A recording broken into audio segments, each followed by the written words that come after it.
Unahin lang natin yung sa usapin sa West Philippine Sea or tinatawag nating WPS. Ang lagi nilang binabato sa comment is, bakit ikaw? Or bakit si Sara Duterte? Bakit si PRRD? Bakit si sino Poncio Pilato pa yan? Bakit payag ba kayong girahin or ibuli ng China? My God, naisip nyo ba baka tayo Pilipino ang nambuli? I mean, alam nyo ba na meron tayong barko doon na hindi alam kung anong purpose ng barko na yun? Na dapat bawal kasi hindi lang naman Pilipinas at China ang nag-aagawan sa West Philippine Sea na yan.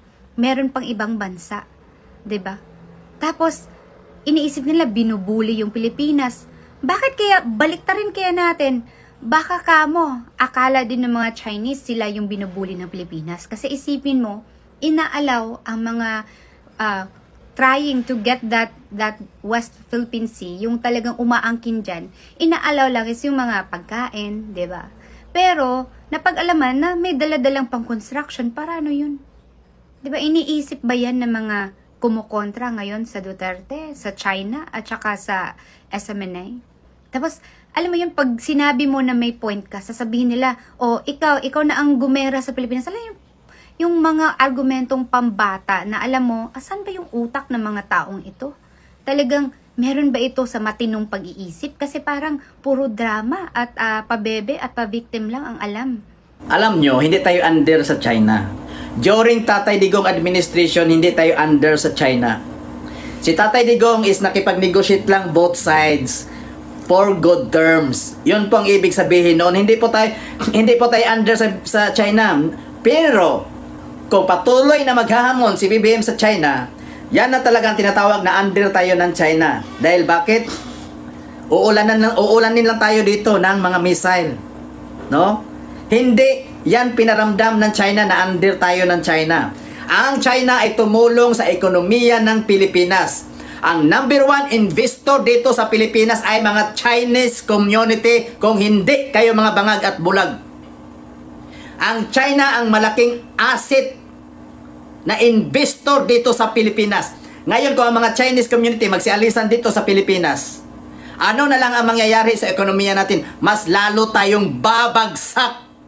Gets nyo? Yan mga sinusuot nyo, yung mga binibili nyo sa TikTok, sa tingin nyo, saan galing yan mga kababayan? Mga bangag. Sa China galing yan mga bangag.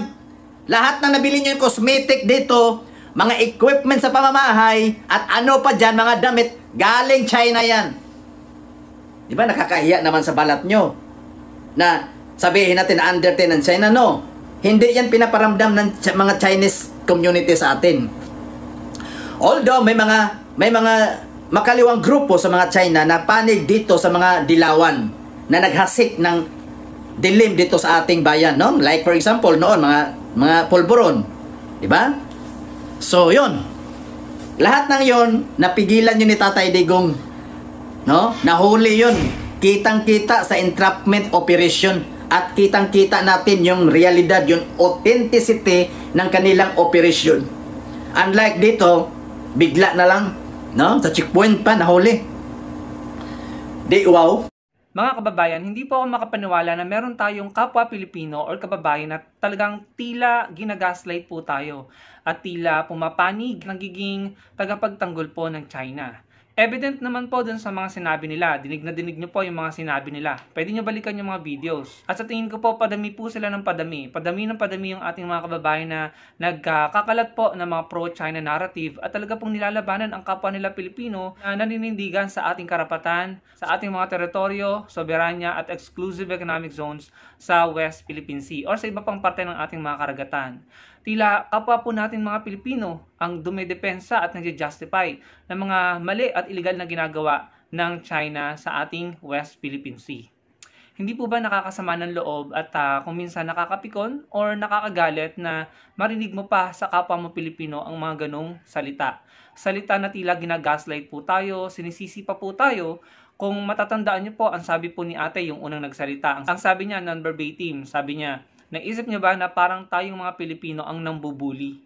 So sabi ko sa sarili ko, paano niya nasabi yun? Anong basihan niya? Anong pinanghuhugutan niya? Na ang thinking niya, no, ang iniisip niya Ay tayong mga Pilipino ang nambubuli? Yun po yung mga katagang binitawan niya at sa aking interpretasyon, tila pinapalabas niya na tayong mga Pilipino po ang mali at nambubuli. Siguro dapat tanungin natin si ate, sino ba yung wina-water cannon kapag magkakaroon tayo ng resupply mission? Kaninong mga mangingisda ba ang hinaharas, hinahabol, or hinaharangan ng Chinese Coast Guard? Hindi ba mga mangingisdang Pinoy yun? At sino ba yung kinakabage, no? Sino ba yung pinapalibutan ng mga Chinese militia vessels ang ating Pag-asa Island at ang iba pang teritoryo natin or exclusive economic zone or sovereign rights natin dyan sa West Philippine Sea? Hindi ba evident na tayo po yung dihado at tayo po yung hinaharas? So, paano kaya na-formulate ni ate yung ganung statement or kataga? Ano naisip niya? Considering na siya isang Pilipino. So, bakit nagkaganon sila? Dinig na dinig naman po natin dun sa lalaking nagsalita kay kuya, yung mga sinasabi niya na tila puro pagpapabango sa China po yung mga binibigkas niya. Sinabi niya na number 1 investor ang China dito sa Pilipinas, kung tama yung pagkakadinig ko. Mali po yan kasi last time I check, ang number 1, pagdating po sa materialized investment, no? Number 1 po ang Japan, number 2 po ang China, at number 3 po ang USA. So, hindi po China ang number 1. Pwede nyo i-double check yan. Nakita ko doon na number 1 po na nagkaroon ng materialized investment sa Pilipinas during PRRD, during the Duterte administration. Japan po ang number 1, number 2 po ang China, at number 3 po ang USA. So, yun po yung sinasabi ng records, no? Pwede nyo hanapin yan. Sabi pa ni Kuya, sabi niya hindi daw under ang Pilipinas, no, ng China. Ito isang example, no? Yan. Si PRRD, sabi dyan sa article na yan, ay hindi itinuloy ang pagbisita sa Pag-asa Island dahil hindi magugustuhan ng China. Pakibasa na lamang po, hindi ko na kasi nakikita yung article, no? So, ayun po yung sabi dyan, ano? Basahin nyo. Ayun nakalagay dyan na tila ang Pangulo natin, dati, nung nakarang administrasyon, ay magdedesisyon base sa mararamdaman at sasabihin ng China. Tama po ba yun? Siya yung head of state Yung pagbisita niya sana sa Pag-asa Island ay isang magandang paraan para mag-send ng signal sa China na ina-assert ng Pilipinas ang ating claim doon. Na atin ang islang yon at iba pang teritoryo natin at i-easy sa West Philippine Sea. Kaso, pinagpaliban niya, hindi niya tunuloy dahil, ayan, kinonsider niya yung mararamdaman, sasabihin ng China, yung magiging pakiramdam ng China. So, tama ba yun? Tapos sasabihin ni Kuya, hindi daw under ang Pilipinas ng China nung time ni PRRD. Nagjo-joke nga si PRRD dati na nagawin na lang tayong probinsya ng China. So, hindi pa ba pagpapa-under yon? Huwag niyo sabihin joke lang yon. Kasi hindi po dapat ginagawang joke ang national security and interest ng Pilipinas, ng bansa natin. Hindi yan biro-biro. Lalo na kung yung joke ay dineliver mo sa harap mismo ng ambassador ng China sa Pilipinas. Joke lang ba yun? So, mali, Kuya, mali yung sinasabi mo na dun sa nagsalitang lalaki, Kuya, mali yung sinasabi mo na hindi nagpa-under ang Pilipinas sa China. Nagpa-under po, natandaan ko nga, yung mga Chinese nakakapasok dito sa Pilipinas nung nakarang administrasyon dahil sa pastilla scam, no, sa immigration. Maraming nakapasok na mga Chinese na illegal dahil lamang namimigay sila ng suhol. 'Di ba? Kung ako po ang tatanungin nyo, parang hindi naman nakinabang ang Pilipinas, ang ekonomiya ng Pilipinas nung dumikit tayo sa China noong nakaraang administrasyon. Sa tingin ko, mas makikinabang tayo ngayon dahil dumidikit po tayo sa Japan, sa Amerika, sa Australia, sa Canada at sa iba pang mauunlad na bansa. No? Tanungin ko kayo mga kababayan, umunlad po ba ang ekonomiya ng bansa natin nung nakaraang administrasyon nung yumakap tayo sa China? Para po sa akin, hindi Tapos, sabi pa ni ate, yung nauna nagsalita, no, yung babae po, sabi niya, meron daw tayo doong barko na hindi alam ang purpose, tapos kapag may resupply mission, nagdadala daw tayo ng construction material. Anong masama doon? Yung barkong yon, ang purpose noon, in case hindi mo alam ate, ang purpose noon, sinadya yung isadsad doon, para meron po tayong pang-assert sa claim natin. Yun ay palatandaan na atin yon, na tayo may karapatan doon. So, anong gusto mong gawin? Tanggalin yon? Para masakop din ng China yon, yung Ayungin Shoal? Tanggalin yung BRP Sierra Madre. At kung nagpapadala tayo ng mga patrol boats, Coast Guard, or Navy, karapatan natin yon dahil gusto natin protektahan ng ating soberanya, EEZ at teritoryo sa West Philippine Sea. So, hindi mo dapat kino-question yon bilang Pilipino. At yung sinasabi mo, bakit nagdadala ng construction material or reconstruction material? Tama lang, para ma-reconstruct yung BRP Sierra Madre. Dahil kapag yon hindi kinumpuni no? Kagaya nung sa gentleman's agreement, parang nagkaroon ng agreement na hindi magdadala ng reconstruction material para ano? Para hayaang bumagsak yung BRP Sierra Madre? Para mawalan tayo ng palatandaan or pang-assert doon? Para makuha ng China ang Ayungin Shoal? Yung ba yung gusto nyo? Yung ba yung gusto mo, ate? Kino-question mo or tila binabatikos mo na meron tayong barko doon? Pambihira naman kayo, pambihira naman yung takbo ng utak nyo. Pilipino pa ba kayo? Kung meron kayong unang dapat kampihan dito, dapat yung Pilipinas at mga kapwa niyo Pilipino. Tila nagiging tagapagtanggol na kayo ng China. Nagkakalat kayo ng pro-China narrative. At nahihirapan na po kaming kontrahin kayo. Nahihirapan na kaming mag-pushback, napapagod na kami, kakapaliwanag, napapagod na kaming lumaban sa mga pro-China narrative nyo. Dumadami kasi kayo ng dumadami. Hindi namin alam kung bakit. Na parang tila mas pinipili niyong kampihan ang China sa ginagawa nilang panghaharas at illegal na pag-occupy ng ating mga teritoryo at EEZ, soberanya sa West Philippine Sea, mas kinakampihan niyo pa sila kesa sa atin, sa amin, mga Pilipino, kesa sa bansa natin. Grabe naman yung paghanga niyo sa China. Wala naman tayong napalang maganda dyan, hindi naman gumanda ang ekonomiya natin. Sa akin palagay, sila yung nakinabang sa atin. Ang dami na nga po nilang ginagawang pagmimina dito sa atin para makuha yung mga mineral natin kasi kailangan nila. Sa totoo lang, sila yung nakikinabang. Pero kung sa Japan tayo, sa Australia, sa US, didikit, sa tingin ko mas nakikinabang tayo at mas malaki na ang naitulong nila sa atin. Mas marami na silang naitulong sa atin. Ilang dekada na silang tumutulong. Naging ganyan lang naman ng China. Naging malapit lang sa atin ng China nung panahon nung nakaraang administrasyon. Pero sa tingin ko wala talaga tayong napala sa kanila. Hindi ko talaga matanggap yung sinabi ni ate na parang tayo pa daw yun ang bubuli. Na baka tayo mga Pilipino pa yun ang bubuli. Paano nangyari yun? 'Di ba? Sobrang nakakapikon. Nakapa mo Pilipino, iga-gaslight ka. At ikaw pa yung pagbibintangan na ikaw yung nambubuli. Ikaw na nga yung water cannon. Ikaw na nga yung hinaharangan na mangisda, no, sa Baho de Masinloc.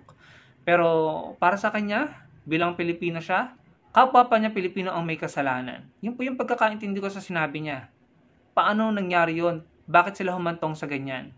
Bakit? Dahil sa paghanga nila sa isang tao na maka-China? Mas pipiliin na nilang kumampi sa China kaysa sa Pilipinas o sa kapwa nila Pilipino dahil lamang sa paghanga nila o pagiging panatiko sa isang tao na maka-China. 'Di ba mga kababayan, hindi katanggap-tanggap. Hindi katanggap-tanggap yung mga narinig natin sa kanilang dalawa. At sana mabuksan ang kanilang mga mata at maunawaan nila na unahin muna nilang kampihan ang mga kapwa nila Pilipino.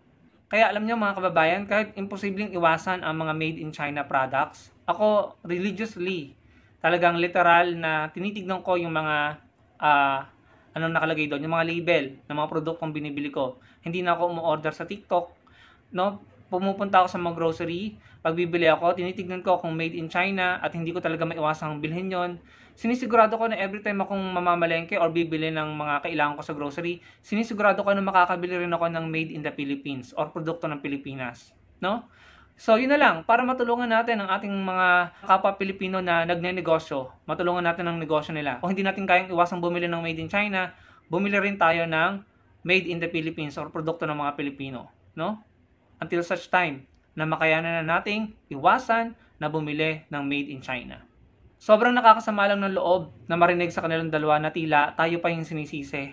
At tila kinakampihan pa nila.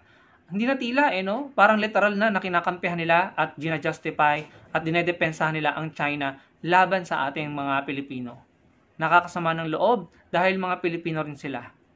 At kami po, sa totoo lang, nakakapagod na magsalita ng magsalita, na mag-pushback, na gumawa ng content para labanan ang mga naratibo nila na pinopromote ang China at kinakalaban ang Pilipinas. Mga naratibong anti-Pilipino at pro-China. Napapagod ako, nakakaranas na po ako ng pagkapagod. Pero hindi po tayo titigil, wag po kayo mag-alala. Pwede namang magpahinga. Dahil kung hindi, dumadami nga po sila ng dumadami, tapos titigil pa tayo. Baka po ay dumating ang panahon na mamayagpag na talaga sila at ma-brainwash na po tayong lahat ditong mga Pilipino sa Pilipinas at maniwala na sa kanila sa mga sinasabi nila at magpaubaya na lamang at give up, no? Ipamigay ng, alam niyo yun, ipamigay na lang ng kusa ang ating mga teritoryo. Kawawa naman po ang ating mga susunod na henerasyon, ang susunod na henerasyon ng mga Pilipino. Kawawa. Huwag po tayong pumayag na mamayagpag ang mga naratibo nila. Dahil kapag nangyari yon, makukuha ng China ang gusto nila ng walang kahirap-hirap. Kaya kahit sa mga comment section, mag-push back po kayo. Lumaban kayo sa mga pro-China narrative at ipromote nyo ang mga pro-Filipino narrative. Yun lamang mga kababayan. Salamat po sa panonood. Sana po i-like nyo ang video natin at magkita-kita po tayo sa susunod kong video. Salamat po.